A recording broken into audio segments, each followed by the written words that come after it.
अनात्मनस्तु शत्रुत्वे वर्तेत आत्म शत्रुवत्। जिसने स्वयं से स्वयं को नहीं जीता है वह स्वयं के प्रति शत्रुता का ही आचरण करने के लिए मजबूर होगा, क्योंकि उसकी इंद्रियां राग और द्वेष में अभ्यस्त है।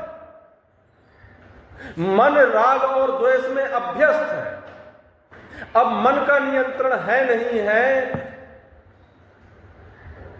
तो फिर शत्रुता उसकी मजबूरी है। शत्रुता अर्थात स्वयं के प्रति ऐसे कार्यों को अंजाम देना जिससे सुख की हानि होती हो, जिससे आनंद की हानि होती हो, जिससे शांति की हानि होती हो।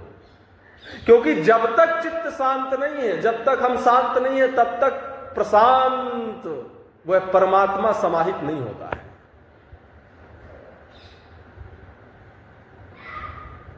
गहरी शांति में ही वह प्रशांत परमात्मा समाहित होता है। जितात्मनः प्रशांतस्य परमात्मा समाहितः। जिसने स्वयं से स्वयं को जीत लिया है ऐसे जीते हुए प्रशांत आत्मा में, क्योंकि जो स्वयं से स्वयं को जीत पाएगा वही प्रशांत होगा।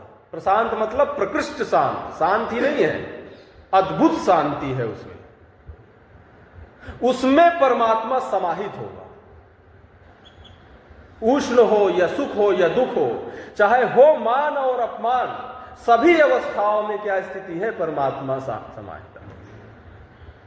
तो जब परमात्मा की ही एक प्रकृति है, प्रकृति परमात्मा का अनुसरण करती है, परमात्मा का ही आदेश का अनुपालन करती है प्रकृति, तो प्रकृति से संबंधित है सुख दुख मान और अपमान, तो फिर क्या उनको प्रभावित करने वाले हैं? क्योंकि अब तो परमात्मा समाहित है, अब तो परमात्मा ही है, अब तो वासुदेवा सर्वम ही है, अब तो सर्वम खलु इदम ब्रह्म ही है। सर्वम खलु इदम ब्रह्म में मैं भी आ गया मतलब जिसमें प्रशांत स्थिति है वो भी आ गया, और वो भी ब्रह्म ही है। अब उस अवस्था में जो प्रकृति के विकार हैं, जो प्रकृति के दुख है, जो प्रकृति में हमारी दीनता है, जो प्रकृति में हमारा दौर्बल्य है, वो सब शांत हो गए। क्योंकि अब प्रकृति जिसके अधीन है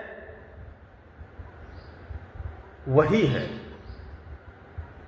तो अब प्रकृति का प्रभाव कहां रहा? अब तो प्रकृति एक परमात्मा की प्रेरणा बन गई कि कुछ भी देखता है तो बस परमात्मा याद आता है।